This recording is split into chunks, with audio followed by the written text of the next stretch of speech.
రాజమండ్రి తూర్పు railway station వైపు కొత్త ప్లాట్ఫామ్ రాబోతుంది. ప్రధాన రైల్వే స్టేషన్ అభివృద్ధి పనుల్లో భాగంగా కొత్తగా 6వ నెంబర్ ప్లాట్ఫామ్ నిర్మాణం చేపట్టనున్నారు. దీనికి సంబంధించి సర్వే ప్రక్రియ కూడా పూర్తయింది.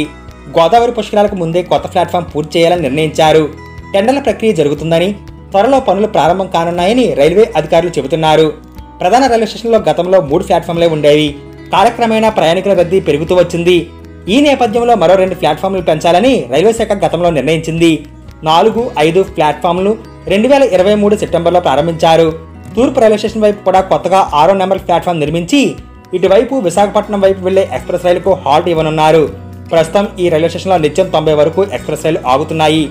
రాకపోకలు సాగించే ప్రయాణికుల సంఖ్య 35,000 వరకు ఉంటుంది. గోదావరి పుష్కరాలకు లక్షల్లో ప్రయాణికులు రానున్నారు.